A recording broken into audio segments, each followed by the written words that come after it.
Hello everyone, कैसे हो सारे के सारे क्लास 12th वालों। तो देखो भैया, आज हम लोग एक सैंपल पेपर डिस्कस करने वाले हैं। देखो मेरे पास एक सैंपल पेपर है।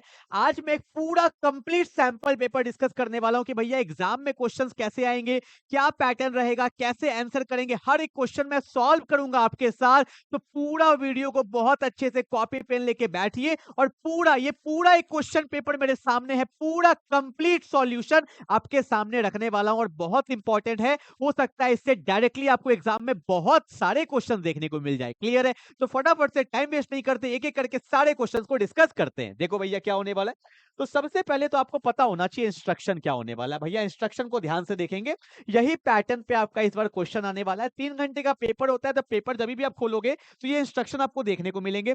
पेपर में 5 सेक्शन होता है, section A B C D E, ये 5 सेक्शन का पेपर होता है। सेक्शन ए में आपको देखने को मिलेंगे क्वेश्चन नंबर 1 to 16, जो मेरा 1 मार्क्स का होने वाला है। इसमें जनरली एमसीक्यू क्वेश्चंस होते हैं और कुछ असर्शन रीजन मिलेंगे। ठीक है भैया।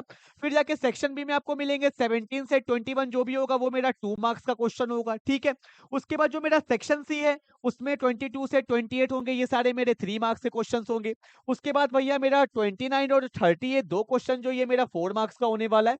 और सेक्शन ई में जो 31 से 33 है ये 5 मार्क्स का होने वाला है। क्लियर है? तो ऐसे हम पूरे क्वेश्चंस को कंप्लीट करने वाले हैं। और जो फुल मार्क्स होता है वो कितने मार्क्स का होता है? 70 मार्क्स का होता है। तो भैया आइए स्टार्ट करते हैं। आज मैं भी एग्जाम देने वाला हूं, समझ लीजिए कि भैया आप एग्जाम में ही बैठे हुए हैं। क्लियर है? तो चलो भैया फटाफट से स्टार्ट करते हैं। तो आपके सामने पहले आ रहा है एमसीक्यू क्वेश्चन। देखो लिखा हुआ है ना, सेक्शन ए कंटेंस हमारा 1 मार्क्स होता है। एग्जाम में भी एकदम सीक्वेंस जाएंगे। ठीक है, आ जाओ।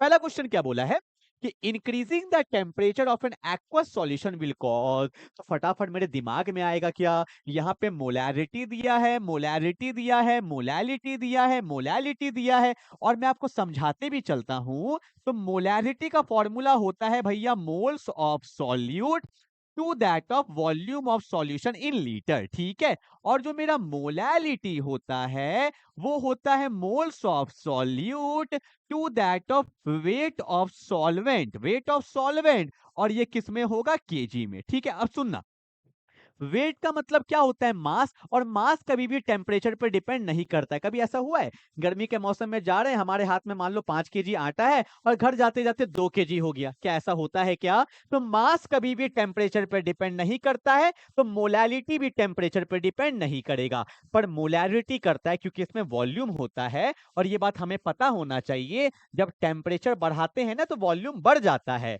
वॉल्यूम बढ़ जाता है। बहुत को डाउट आता है सर वॉल्यूम तो घट जाता है। नहीं, दूध गर्म करते हो गैस पे, तूफान आता है, टेम्परेचर बढ़ाएंगे तो वॉल्यूम बढ़ेगा और डिनोमिनेटर बढ़ेगा तो एक्चुअल वैल्यू क्या होगा? घटेगा। तो बोला है increasing the temperature will cause decrease in molarity. क्या होने वाला है? Decrease in molarity. क्यों? टेम्परेचर बढ़ाए, वॉल्यूम बढ़ा और मोलैरिटी क्या हो गया? घट गया। ठीक है, कंसेप्ट के साथ चलेंगे। ठीक है, हो गया क्वेश्चन नंबर 1। अगला, SN2 mechanism proceed via formation of. आपको पता है SN2 मैकेनिज्म में क्या बनता है? ट्रांजिशन स्टेट बनता था। और साथ साथ ये भी बता देता हूं कि SN1 SN2 है और एक SN1 है। SN1 में क्या बनता था? कार्बोकैटायन बनता है। ये भी इंपॉर्टेंट है। ठीक है, पता होना चाहिए। ठीक है। तो क्वेश्चन नंबर 1 हो गया, क्वेश्चन नंबर 2 हो गया। क्वेश्चन नंबर 3 देखते हैं फटाफट से। क्या दिया है कि C2H5Br को पास किया गया एक्वस KOH। आपको पता है K पे प्लस होता है, OH पे माइनस होता है। एक्वस मीडियम में सब्स्टिट्यूशन होता है। ठीक है भैया। इसको मैं थोड़ा ढंग से लिख लूं क्या? मैं इसको ऐसा लिख सकता था CH3 CH2Br। ठीक है भैया। यहाँ पे क्या होता है? Br ज्यादा पावरफुल है तो डेल्टा माइनस, यहाँ पे डेल्टा प्लस, प्लस को माइनस चाहिए, प्लस को माइनस चाहिए तो क्या बन जाएगा? CH3 CH2OH। कहाँ है? CH3 CH2OH, option number B. Clear है? फटाफट से तीनों क्वेश्चन हो गया। जल्दी जल्दी आगे बढ़ते हैं एकदम। Okay, question number 4। अब देखो भैया न्यूमेरिकल्स आ गया, यहां तो सॉल्व करना पड़ेगा। क्वेश्चन क्या है पढ़ना, देखो। When 2.5 gram of a non volatile solute. ठीक है, मेरा एक सॉल्यूट है। ठीक है, उसका नाम मैंने एक्स मान लिया और उसका वेट कितना दिया हुआ है? 2.5 ग्राम दिया हुआ है। ठीक है भैया, आगे देखो। was dissolved in 50 ml of water. तो मेरा यहाँ पे सॉल्वेंट कौन है? सॉल्वेंट कौन है? मेरा यहाँ पे वाटर है। और वाटर का वेट कितना दिया है? 50 ml। और आपको पता होना चाहिए वाटर के केस में 1 ml 1 ग्राम के ही बराबर होता है, तो 50 ml को हम लोग 50 ग्राम लिख सकते हैं। क्यों? क्योंकि वाटर का डेंसिटी 1 ग्राम पर ml होता है, तो 50 ml इक्वल टू 50 ग्राम। ये सॉल्वेंट था, ठीक है भैया। अब बोला है it gave boiling point elevation. क्या हमने पढ़ा है बॉइलिंग पॉइंट एलिवेशन क्या होता है? डेल्टा टीबी होता है बॉइलिंग पॉइंट एलिवेशन। इसका वैल्यू दिया है 0.52 degree Celsius. The molar mass of the solute, ये जो सॉल्यूट है इसका मुझे भैया क्या निकालना है? मोलर मास निकालना है, ठीक है। केबी का वैल्यू भी दिया है। Simple directly formula putting question है। क्या हमने क्लास में पढ़ा है कि डेल्टा टीवी जो होता है वो होता है केबी इंटू एम। यहाँ पे स्मॉल एम क्या है? यहाँ पे स्मॉल एम मोलैलिटी होता है। तो डेल्टा टीवी का वैल्यू कितना है? 0.52 है। केबी का वैल्यू भी कितना दिया है? 0.52 है, ठीक है। बहुत लोग को डाउट आता है सर यहाँ केल्विन है, यहाँ पे डिग्री है। कोई फर्क नहीं पड़ता, चेंज जब है, ये डेल्टा टीवी चेंज है, तो यहाँ पे केल्विन हो या डिग्री सेल्सियस हो, दोनों सेम ही होता है, कोई दिक्कत नहीं आएगा। और एम, एम का मतलब होता है मोलैलिटी। मोलैलिटी क्या होता है? Moles of solute to that of weight of solvent in KG, ठीक है। मैं थोड़ा स्पीड में सॉल्व कर रहा हूँ क्योंकि पूरा पेपर सॉल्व करना है ना यार, ठीक है। तो आप थोड़ा सा स्पीड को कम करके, अगर आपको लगता है, वैसे तो आपको आदत हो गया होगा मेरे लेक्चर से, ठीक है। तो 0.52 से 0.52 गया, बोलो हाँ या ना। तो यहाँ पे क्या बच गया? 1 बच गया ना, ये आया। जीरो मत बोल देना, 1 होगा, ठीक है। Moles of solute, weight in gram by molar mass, weight दिया है ना 2.5, मोलर मास नहीं पता, एमएम लिख देते हैं। वेट ऑफ सॉल्वेंट, सॉल्वेंट कौन है भैया? वाटर है। कितना दिया है? 50 ग्राम। केजी में करने के लिए डिवाइड बाय 1000, ठीक है। अब देखो देखो, 0 से 0 गया, 5 से कितने बार में गया? 20 बार में गया, ठीक है। डिवाइड करेंगे तो ऊपर चल जाएगा, तो 2.5 बाय एम, ठीक है भैया। तो 20 जाएगा ऊपर, 1 आएगा नीचे। इसको एम को भेज दो ऊपर, तो एम क्या हो गया? 2.5 इंटू 20 हो गया। पॉइंट हटाएंगे नीचे 10 आएगा, 10 से 2 बार में जाएगा, 25 2 जा 50, आंसर क्या हो जाएगा? 50 ग्राम पर मोल, ठीक है। तो क्वेश्चन नंबर 4 भी हमने कर लिया, ठीक है। फटाफट से, एग्जाम में टाइम का भी ध्यान रखना है, पर स्पीड के चक्कर में गलती नहीं हो जाए, ठीक है। आराम से बन गया। चारों एमसीक्यू बहुत इजी था, 4 नंबर तो आया। चलो भैया आगे बढ़ते हैं। क्वेश्चन नंबर 5 क्या बोला है कि which of the following is not a transition element. आपको पता होना चाहिए जो ग्रुप 12 का एलिमेंट होता है, ग्रुप 12 एलिमेंट, उसमें कौन कौन होते हैं? जिंक होता है, कैडमियम होता है, मरकरी होता है। जिंदगी कैडबरी होगी, ये मेरा ट्रांजिशन एलिमेंट नहीं होता है। कॉपी में लिखते चलना कि group 12 element is not considered as transition element, ठीक है भैया। तो कौन कौन है? क्रोमियम होगा, मैग्नीज होता है, आयरन भी होता है, पर जिंक मेरा ग्रुप 12 में आता है और इसको हम लोग ट्रांजिशन एलिमेंट नहीं बोलते हैं। तो ऑप्शन नंबर क्या हो जाएगा? डी, ठीक है भैया। चलो हाँ, चलो भैया, कोई दिक्कत है? फटाफट से उतारेंगे यहां तक।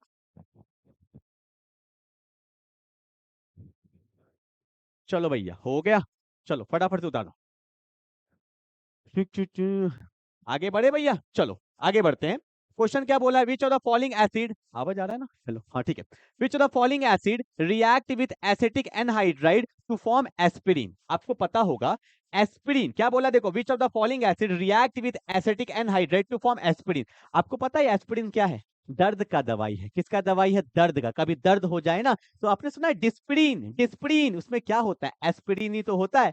और ये आपको पता होना चाहिए, डायरेक्टली आपको पता होना चाहिए, ये कंपाउंड होता है सैलिसैलिक एसिड। क्या होता है भैया? इसको बोलते हैं सैलिसैलिक एसिड। मैं आपको पूरा बता देता हूं, ठीक है। और आपको पता है सैलिसैलिक एसिड किस रिएक्शन का मेजर प्रोडक्ट है? किस रिएक्शन का? कोलवेज रिएक्शन का। कोलवेज रिएक्शन का मेजर प्रोडक्ट क्या होता है? सैलिसैलिक एसिड होता है, ठीक है। देखो भैया, जब हम लोग ना सैलिसैलिक एसिड का क्या कर देते हैं, क्या बोला है यहाँ पे, देखो क्या बोला है? Acetic anhydride. किसको बोलते हैं acetic anhydride? CH3 C double bond O, C double bond O CH3, इसी कंपाउंड को बोला जाता है एसिटिक एनहाइड्राइड। ये भी बता दो किससे बनता है? दो एसिटिक एसिड से वाटर को निकाल दो तो एसिटिक एनहाइड्राइड बन जाएगा, ठीक है। इसको हम लोग ऐसे भी लिख देते हैं कभी कभी ना, like CH3 C double bond O, यहाँ पे O, यहाँ लगा देते हैं होल ट्वाइस, मतलब ऑक्सीजन के एक ग्रुप इधर है, ऑक्सीजन के एक ग्रुप इधर है। इसको एसिटाइल ग्रुप भी बोला जाता है। कोई कोई बुक में ऐसे भी लिख देता है AC2O, तो बात वही है, ठीक है। कंसेप्ट सुनो, होता क्या है, जब हम लोग सैलिसैलिक एसिड का जब हम लोग कर देते हैं एसिटाइलेशन, या बोलते हैं कि जब इसको एसिटिक एनहाइड्राइड से पास कर देते हैं तो पता है क्या होता है, यहां से H ग्रुप निकलता है और एक एसिटाइल ग्रुप लग जाता है। तो यहाँ पे जो प्रोडक्ट बनता है मैं आपको दिखा देता हूं, इसी को बोला जाता है डिस्प्रिन। तो यहाँ तो कोई चेंज नहीं हुआ, हुआ क्या नहीं, और यहाँ पे O रहता है और H हट के एक ये वाला ग्रुप लग जाता है। तो देखो क्या होगा, C double bond O CH3 group लग जाता है। इसी को हम लोग बोलते हैं एस्पिरिन। क्या बोलते हैं भैया, एस्पिरिन। ठीक है, और H कहाँ गया, देखो भैया ये ग्रुप तो यूज हो गया ना, ये ग्रुप तो लग गया, तो बचा ये ग्रुप। तो साथ में पता है क्या बनता है, ये कौन है, CH3 है, C डबल बॉन्ड है, यहाँ पे कौन है O, और O को क्या मिल जाता है, H। तो यहाँ पे एक एसिटिक एसिड बन जाता है। ठीक है, तो ये मैंने आपको कंप्लीट ही बता दिया क्योंकि एक इंपॉर्टेंट रिएक्शन भी था। तो आंसर क्या होगा कि which of the following acid react with acetic anhydride to form aspirin. तो आंसर क्या होता है, salicylic acid. That's very very important, salicylic acid, salicylic acid. ठीक है, जल्दी उतारेंगे। ठीक है, और ये किसका बनता है, कोलवेज रिएक्शन में। भैया कुछ कुछ एक्स्ट्रा भी सीखते हैं, चलो। कोलवेज रिएक्शन का ये मेरा मेजर प्रोडक्ट होता है। ठीक है, सैलिसैलिक एसिड। चलो भैया आगे बढ़े फटाफट से। ओके, नेक्स्ट क्वेश्चन क्या है, क्वेश्चन नंबर 7 क्या बोला, ध्यान से देखो। Which of the following acid is a vitamin. आपको पता है एस्कॉर्बिक एसिड को ही हम लोग विटामिन भी बोलते हैं। ठीक है, ये सब कभी कभी डायरेक्टली क्वेश्चंस आ जाता है, कभी कभी ऐसे क्वेश्चंस बहुत कम चांस होते हैं, पर आता है तो लकी होते हैं भैया। ठीक है, फिर बोला which of the following B group vitamin can be stored in our body. तो सिंपल था भैया, विटामिन पढ़ेंगे तो डायरेक्टली दिया हुआ है विटामिन B12, ये लीवर में स्टोर होता है। कहाँ भैया, लीवर में। ठीक है, चलो भैया आगे बढ़े। क्या बोला है, how many ions given by the solution of the complex compound. ये कितना आयंस देगा, तो ध्यान से देखो ना, कॉम्प्लेक्स क्या है, मैं एक बार यहां लिखूं, क्या दिया हुआ है, CONS3 और यहां दिया है Cl2। आपको पता है जो कॉम्प्लेक्स के बाहर होता है वो तो आयोनाइज हो जाता है, किसमें, आपको पता है Cl पे -1 होता है ना, तो एक Cl-1 एक Cl-1, तो दो तो Cl आयन मिला। और आपको पता होगा अगर यहाँ -2 है तो यहाँ पे क्या होगा, +2। पर जो मेरा कॉम्प्लेक्स होता है वो कभी आयोनाइज नहीं होता है, तो क्या आंसर 2 होगा, अरे नहीं यार, अरे आयोनाइज नहीं होगा तो एक तो आयंस काउंट करोगे ना, तो एक तो ये पूरा हो गया और 2 Cl हो गया, तो आंसर कितना हो जाएगा, 3 आयंस। कितना आयंस हो जाएगा, 3 आयंस इसका आंसर आता है। ठीक है, जल्दी उतारो फटाफट से। चलो आगे बढ़े, क्या बोला है, ये क्वेश्चन बहुत अच्छा है। The numbers of possible isomers for the compound. ये बहुत अच्छा क्वेश्चन है। ऐसे वैसे इसका आंसर 3 होता है, हमें तो रटा हुआ ही होता है क्योंकि इस पैटर्न का क्वेश्चन बहुत इंपॉर्टेंट, मैं करवा देता हूँ, ये आगे भी आएगा। देखो क्या दिया हुआ है, क्वेश्चन दिया हुआ है CO, यहां दिया है C2O4 होल ट्वाइस और यहां पे दिया है NH3 होल ट्वाइस। ठीक है, क्वेश्चन का पैटर्न को समझिए, मैं आपको बार बार बोलता हूं, क्वेश्चन हजारों कर दो, पैटर्न समझो। आपको पता होगा C2O4 एक बाइडेंटेड लिगेंड होता है। अगर ये क्वेश्चन ऐसे भी आ जाता, C2O4 को हम लोग OX भी लिखते हैं, तो OX2 यहाँ पे क्या है, NH3 है। तो आपने क्या देखा, दो तो बाइडेंटेड लिगेंड है और दो मोनोडेंटेड लिगेंड है। एक क्वेश्चन और भी बहुत फेमस है, ऐसा लिखा होता है En2Cl2 लिखा होता है। ठीक है, तो ये भी देखो भैया, दो बाइडेंटेड लिगेंड है, दो मोनोडेंटेड लिगेंड है। अगर इस टाइप का कोई भी क्वेश्चन आ जाए तो आप डायरेक्टली बोल देना कि इसमें जो टोटल नंबर्स ऑफ आइसोमर्स होते हैं, इसमें जो टोटल नंबर्स ऑफ आइसोमर्स होते हैं वो होते हैं 3। मैं करके भी दिखाऊंगा, पहले कुछ कुछ सीख तो लो। ठीक है, बट याद रखिएगा, अगर इसमें पूछ लेता GI तो GI इसमें 2 होता, पूछ लेता OI तो OI भी कितना होता है, 2। पर आप बोलोगे सर दो दो तो 4 होना चाहिए, नहीं, जब आप इसका स्ट्रक्चर देखोगे तो एक रिपीट हो जाता है। तो GI 2 है, OI 2 है और टोटल नंबर ऑफ आइसोमर कितना होगा, 3 होगा। पर आप बोलोगे सर एक बार करके दिखा दीजिए ना, मैं करके दिखाऊंगा, बहुत इंपॉर्टेंट क्वेश्चन है, MCQ में दे दिया, इसको तो सब्जेक्टिव में देना चाहिए था। ठीक है, मैं आपको दिखाता हूं करके, देखो देखो फटाफट से देखो, फटाफट से देखो। देखो क्या करते हैं, जब ऐसे क्वेश्चंस आते हैं ना, तो सबसे पहले हम लोग बनाते हैं GI, ज्योमेट्रिकल आइसोमर। पता ही होता है, एक सिस होता है और एक ट्रांस होता है। सिस मतलब सेम साइड, ट्रांस मतलब अपोजिट साइड। तो क्या करेंगे देखो, और एक बात, इसका कोऑर्डिनेशन नंबर कितना है, 2 तो Cl है, आपको पता होगा Cl का हम लोग 1 काउंट करते हैं और बाइडेंटेड का 2 काउंट करते हैं। ये सब नहीं पता तो लिख लो। तो यहाँ पे 2 2 जा 4 हो गया, 4 2 6, तो इसका कोऑर्डिनेशन नंबर 6 है। और जिसका कोऑर्डिनेशन नंबर 6 होता है उसका ज्योमेट्री होता है ऑक्टाहेड्रल। ठीक है, ये सब पता होना चाहिए। जिसका कोऑर्डिनेशन नंबर 6 होता है उसका ज्योमेट्री होता है ऑक्टाहेड्रल। तो CO का ज्योमेट्री है 1 2 3 4 5 6 ये ऑक्टाहेड्रल होता है। ठीक है, अब सुनो मैं तरीका सिखा रहा हूं जीआई कैसे बनाते हैं। तो जो पेयर में है उसको उठा लो, उसमें तो ये भी पेयर है ये भी पेयर है, तो सीएल सिंपल है उठा लो। तो मैंने एक बार सीएल को लगा दिया, सिस सिस मतलब होता है सेम साइड। ठीक है भैया, और एक और बना दो 1 2 3 4 5 6, एक बार लगा दो ट्रांस, ट्रांस मतलब होता है अपोजिट साइड। आप चाहो तो यहां और यहां भी लगा सकते थे। ठीक है, तो जीआई बन गया दो, जीआई का मतलब होता है एक सिस और एक मैंने क्या बना दिया ट्रांस। ठीक है, अब बोलोगे सर ईएन कहाँ गया, अरे भैया जो बचा है उसको लगा दो। ठीक है, तो ईएन यहाँ पे 2 रूम लेगा क्योंकि ये बाइडेंटेड है, यहाँ भी ईएन ले गया बाइडेंटेड है, यहाँ भी देखो ये ईएन है और ये ईएन है, तो ये एक बन गया सिस, तो ये भी ऑटोमेटिकली सिस, ये ट्रांस तो ये भी क्या हो गया ट्रांस। अब बोलोगे सर एग्जाम में तो ये आया था, अरे भाई मेरे तो सभी तो सेम है। C2O4 को शॉर्ट फॉर्म में क्या लिखते हैं, OX लिखते हैं ना, तो यहाँ पे NH3 NH3 NH3 NH3, यहाँ पे OX OX, तो यहाँ भी OX यहाँ भी OX। रटिए मत, पैटर्न को समझिए, सेम ही तो क्वेश्चन है। देखो ना भैया बाइडेंटेड लिगेंड मोनोडेंटेड, यहाँ भी बाइडेंटेड मोनोडेंटेड, तो EN के जगह पे लगा देंगे OX, अगर C2O4 लिखना है तो C2O4 लिख दो। ठीक है भैया, तो GI बन गया 2, अब बनाना है OI। एक बात हमेशा याद रखिएगा, OI हमेशा GI का ही बनेगा। ठीक है, और एक चीज, अगर ट्रांसपोजिशन पे सेम ग्रुप आ जाए, देखो भैया ट्रांसपोजिशन पे सेम ग्रुप आ जाए तो वो कभी OI शो नहीं करता है, ये सब लिख लेना। Whenever there is the same group on the transposition, it will never show OI। क्यों? ड्यू टू सिमेट्री, इसमें सिमेट्री आ जाता है, काटो ना कट गया ना, और जिसमें सिमेट्री आता है वो कभी OI शो नहीं करेगा, तो ये वाला तो OI शो नहीं करेगा। तो सर क्या सिस वाला करेगा, मुझे क्या पता करेगा या नहीं करेगा, आओ चेक करते हैं। चेक कैसे करेंगे, देखो ये कोबाल्ट है 1 2 3 4 5 6। ठीक है भैया, यहाँ Cl था, यहाँ Cl है, यहाँ पे En है और यहाँ पे En है। चेक कैसे करते हैं, इसके सामने लगा दो मिरर। ठीक है भैया, फटाफट से मिरर इमेज बनाओ। तो कैसे बनेगा मिरर इमेज, 1 2 3 4 5 6 है ना, तो भैया En का मिरर इमेज यहाँ, इस En का मिरर इमेज यहाँ, Cl का यहाँ और Cl का यहाँ। ठीक है, अब क्या करना, अगर इसको उठा के इसके ऊपर रखेंगे तो क्या पूरा इंपोज कर रहा है, नहीं। क्यों, जब हमने उठा के रखा तो Cl के जगह पे En आ जाएगा, Cl के जगह पे En आ जाएगा, En के जगह पे Cl, En के जगह पे Cl।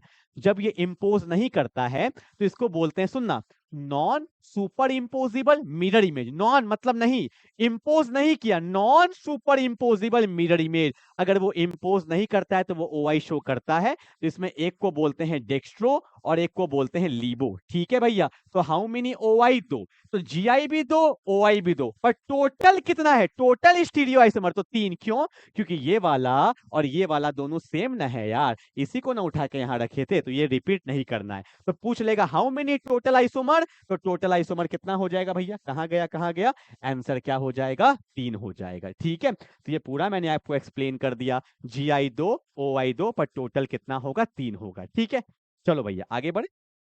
ओके, नेक्स्ट क्वेश्चन क्या बोला है, what types of isomerism is represented by octahedral complex. ठीक है भैया, अब देखो यहाँ पे कौन कौन सा आइसोमर शो कर सकता है। अब देखो आइसोमर बहुत अच्छे से करना है, ऑप्शन में क्या है, ज्योमेट्रिकल और आयोनाइजेशन। चेक करो, ये आयोनाइजेशन शो करेगा। अब बोलोगे सर आयोनाइजेशन का मतलब क्या होता है, आयोनाइजेशन का कल मैंने ना एक वन शॉट डाला है, देखना कोऑर्डिनेशन कंपाउंड का पूरा समझाया, प्लीज उस वन शॉट को देख लीजिएगा। कोऑर्डिनेशन बहुत इंपॉर्टेंट चैप्टर। देखो अगर मैंने क्या किया, इसको पानी में डालेंगे तो कौन आयोनाइज होगा, Cl। क्या मैं इसको ऐसे नहीं लिख सकता था, CO NH3 4 है ना, NH3 4 है, यहाँ पे Br 1 है, मैंने Cl को अंदर ले लिया और Br को बाहर कर लिया। देखो भैया फॉर्मूला तो सेम है, पर अब आयोनाइज कौन हो रहा है, Cl, पर अब आयोनाइज कौन हो रहा है, Br। तो हाँ, ये आयोनाइजेशन आइसोमर कहला सकता है। ठीक है, आयोनाइजेशन किसी और में दिया है क्या, इसमें दिया और इसमें दिया, तो ये दोनों को तो हटा दो भैया। अब बताओ क्या ये OI शो करेगा, ये कभी भी OI शो नहीं करेगा, क्योंकि जब आप इसका स्ट्रक्चर बनाएंगे ना, चेक करो। ठीक है भैया, सिस और ट्रांस तो बन सकता है, जो पेयर में उसको उठाओ। तो देखो Br को सिस में लगा दिए और Br को ट्रांस में लगा दिए, तो देखो भैया ये GI तो शो कर सकता है। बचा कौन, NH3 NH3 NH3 NH3। तो ये देखो ये दोनों भी क्या हो गया सिस, ये भी क्या हो गया सिस। ये दिखा मत देना, ये तो गलती से पेन चल गया।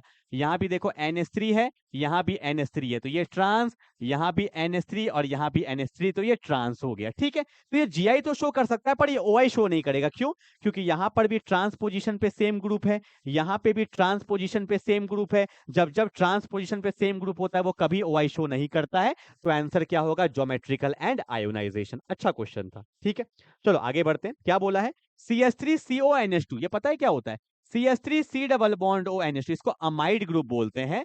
On reaction with NaOH plus Br2, ये बहुत इंपॉर्टेंट रिएक्शन है, इसका नाम है हॉफमैन ब्रोमाइड डिग्रेडेशन रिएक्शन। इसमें पता है क्या होता है? ये पूरा मुंडी उड़ जाता है तो बन जाता है CH3NH2। ऑप्शन नंबर क्या हो जाएगा? ऑप्शन नंबर सी हो जाएगा। तो 12 MCQ हमने बहुत अच्छे से कर लिया है। जो मैं रिएक्शन का नाम बोल रहा हूं उसको रिवाइज कर लीजिएगा। जैसे ये किसका था?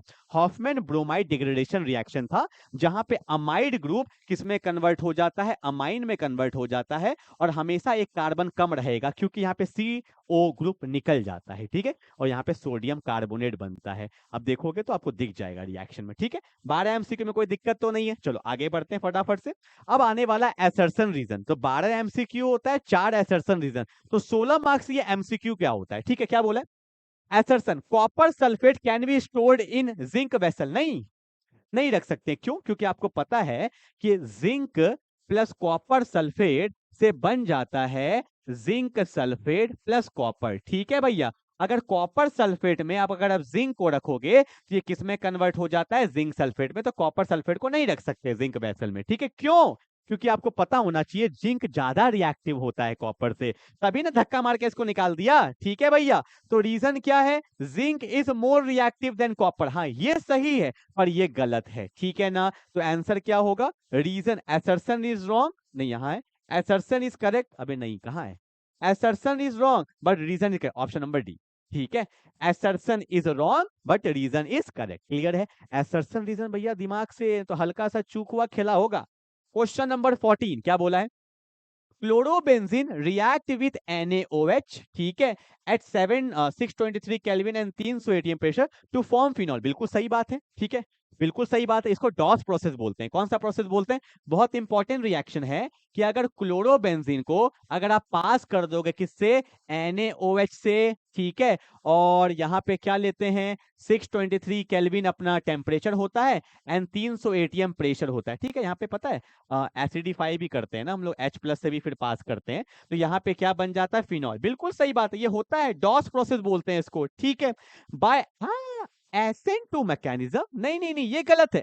यहां तक इसने सही बोला था, ये डॉस प्रोसेस होता है, पर ये भैया एसेंट टू मैकेनिज्म नहीं होता है। This is not a SN two mechanism. अगर आप बोलना चाहो ना तो इसको आप बोल सकते हो SNAR बोल सकते हो, substitution nucleophilic aromatic reaction. This is SNAR, it is not SN2। ये SN2 नहीं है। यहां तक सही था पर इसने लास्ट में आके कचरा कर दिया। ठीक है, this is wrong, this is wrong. बड़ा इंपॉर्टेंट, अच्छा था भैया।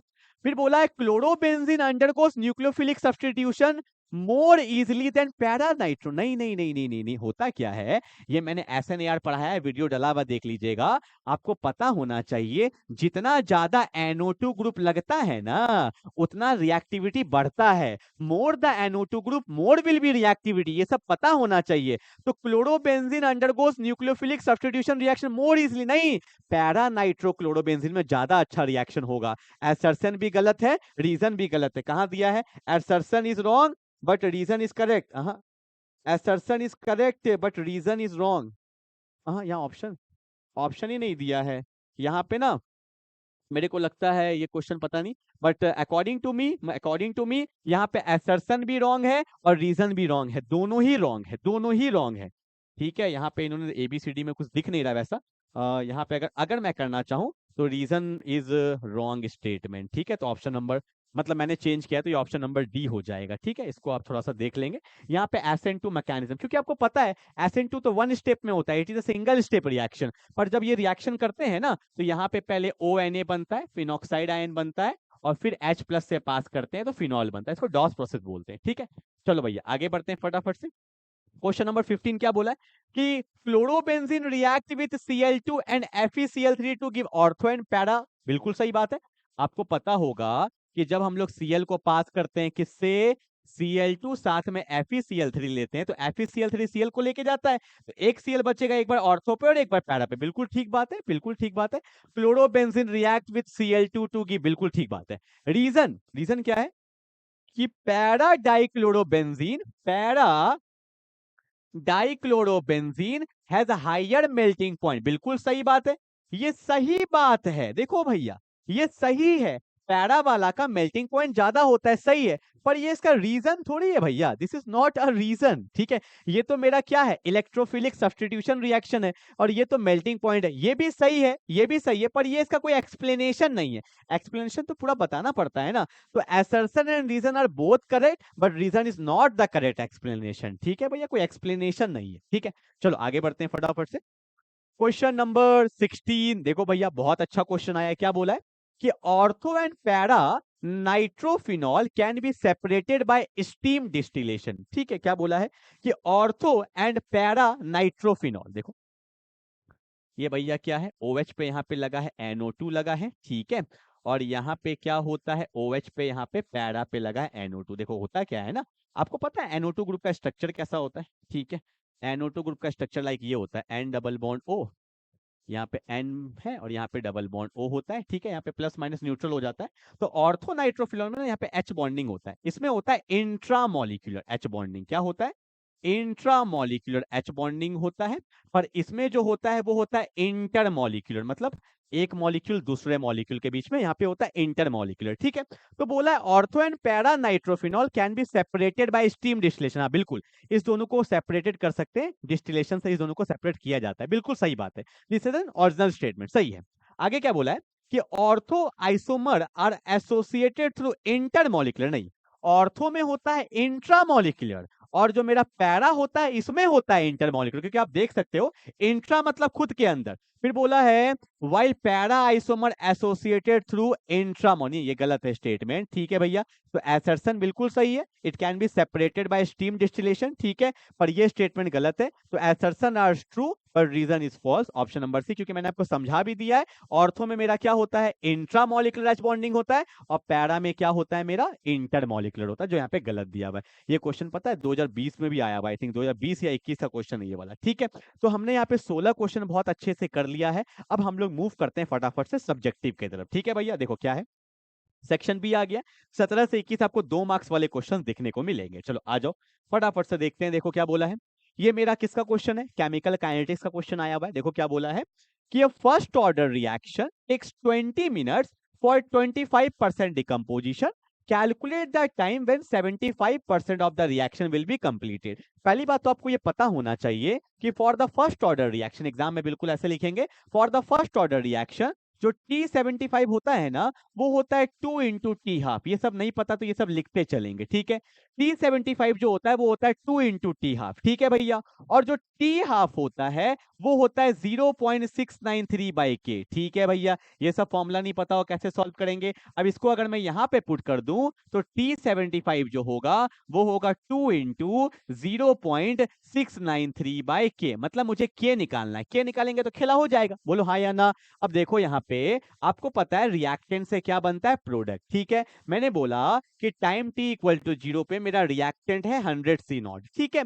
अब उसने बोला कि जब 25% डिकम्पोजिशन हो गया 20 मिनट में, मतलब जब टाइम 20 मिनट हो गया तो 25% का डिकम्पोजिशन हो गया, तो यहाँ पे बचा कितना, 75 बचा। रिएक्टेंट में 75 बना, क्योंकि प्रोडक्ट मेरा क्या चल चुका है, 25 जा चुका है प्रोडक्ट में, बोलो हाँ या ना। और आपने ये पढ़ा है कि फर्स्ट ऑर्डर रिएक्शन का जो फॉर्मूला होता है K is equal to 2.303 by T. T कितना है, 20 लॉग ऑफ C0। C0 का मतलब इनिशियल कंसंट्रेशन और CT का मतलब कंसंट्रेशन है टाइम t, 75 C0। तो C0 से C0 गया, 25 3 जा, 25 4 जा, तो K इज इक्वल टू कितना आ गया, 2.303 बाई 20 लॉग 4 बाई 3 को हम लोग क्या लिख सकते हैं, लॉग 4 माइनस लॉग 3 लिख सकते हैं, क्योंकि आपको पता होगा लॉग a बाई बी क्या होता है, log a minus log b, और लॉग 4 का वैल्यू होता है 0.60 और लॉग 3 का वैल्यू होता है 0.47। माइनस करेंगे तो 0.13 आएगा, मल्टीप्लाई करेंगे तो ये पूरा वैल्यू आएगा, k का वैल्यू को यहां रखेंगे तो आपका T75 आ जाएगा, ठीक है ना।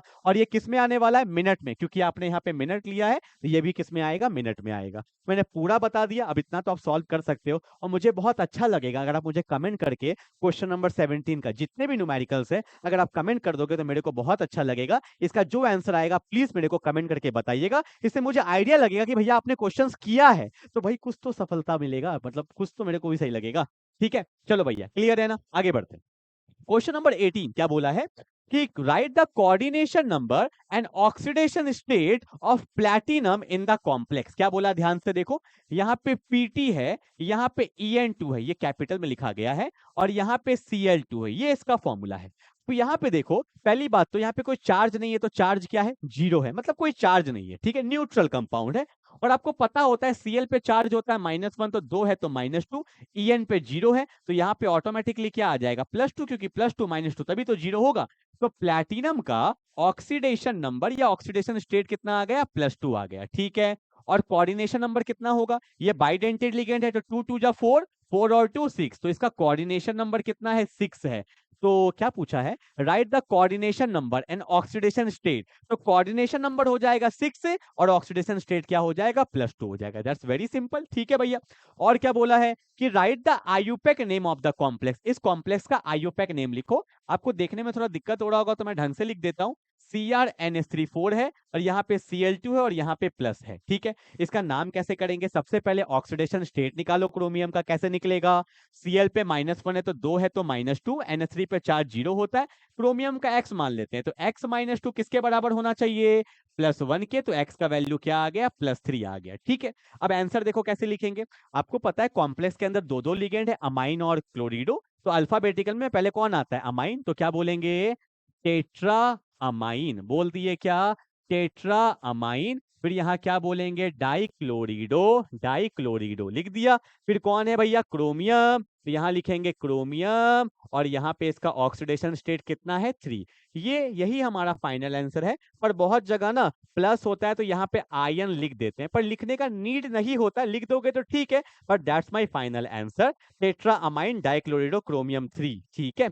आयंस इसलिए लिख दिए क्योंकि एक सिंपल कॉम्प्लेक्स है, ठीक है। चलो भैया हो गया, 18 हो गया, 19 भी हो गया, ठीक है, जल्दी उतार लो।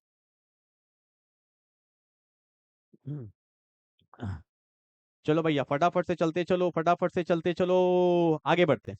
क्वेश्चन नंबर 20, ये वार्नर थ्योरी का बहुत फेमस क्वेश्चन है, जल्दी पता नहीं क्यों हर साल ये क्वेश्चन आता है इस टाइप में, ये जेई में भी पूछते हैं, नीट में भी पूछते हैं ऐसे क्वेश्चन, और मैं हमेशा ये क्वेश्चन को करवाता हूँ। ध्यान से देखो क्या बोला है कि व्हेन अ कोऑर्डिनेशन कंपाउंड, एक कोऑर्डिनेशन, देखो Cl छोटा लिख दिया इन्होंने, क्या बोलूं, पर क्या करे बेचारे, मेहनत भी बहुत करते हैं यार, जो टाइपिंग वाले होते हैं ना, एकदम लगा रहता हूं मैं उनके पीछे, ठीक है, कि पीपीटी, ये पीपीटी, वो पीपीटी, तो हल्का फल्का चलता है यार, अब क्या बोलूं, ठीक है। Cl NaCl2.6H2 is mix with AgNO3, इसको ना AgNO3 के साथ डाला है, और ये दिया हुआ नहीं होता, वैसे ये एक्सेस में ही लेते हैं। तो जब ये रिएक्शन हुआ ना तो क्या बन गया, 2 मोल ऑफ AgCl बन गया, 2 मोल ऑफ AgCl। क्यों बना 2 मोल ऑफ AgCl, आपको पता है NO3 पे माइनस होता है, Ag पे प्लस हुआ है, तो Ag एक प्लस तो एक माइनस के साथ जाएगा, मतलब यहाँ पे AgNO3 का 2 मोल यूज हुआ है, ठीक है, ये भी पूछ सकता था क्वेश्चन, ठीक है। अब देखो आपको पता है अगर ये कॉम्प्लेक्स कंपाउंड है तो जो कॉम्प्लेक्स के बाहर होता है, जो डब्बा के बाहर होता है, वही रिएक्शन में जा सकता है, वही आयोनाइज हो सकता है।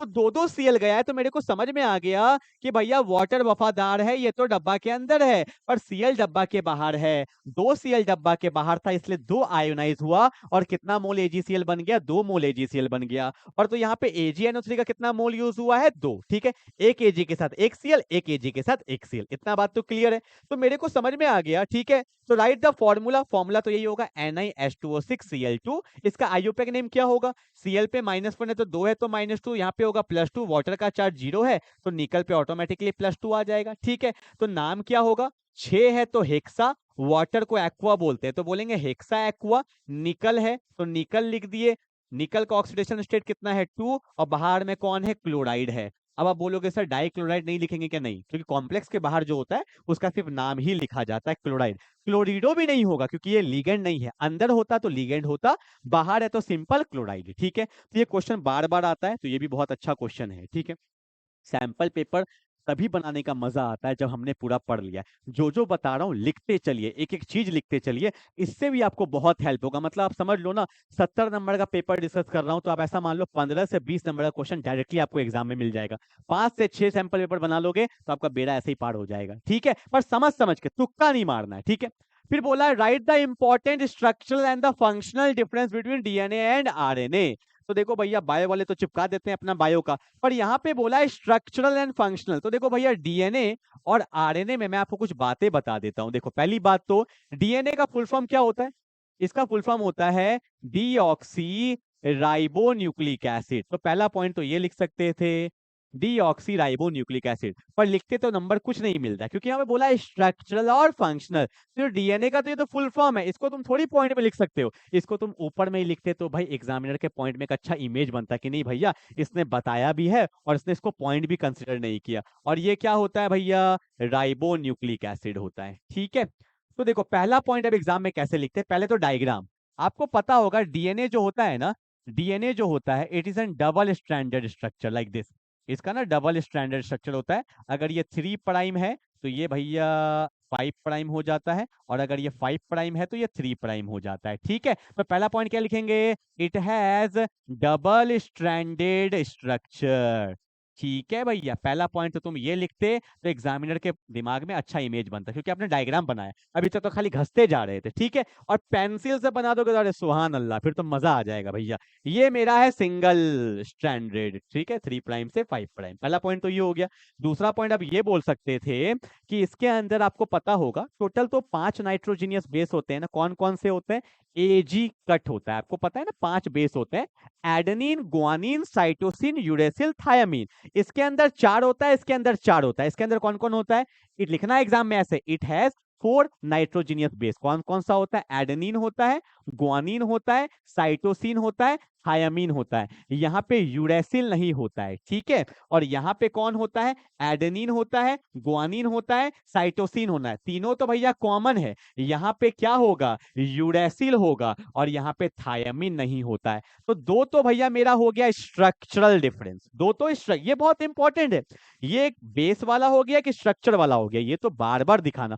और भी बहुत होते हैं, पर अभी मैं पेपर डिस्कशन करने आया हूं तो जो काम का बात है वही बताऊंगा। यहाँ पे पेंटोस शुगर के बारे में बता सकते थे। यहाँ पे कौन सा पेंटोस शुगर होता है? यहाँ पे होता है बीटा डी 2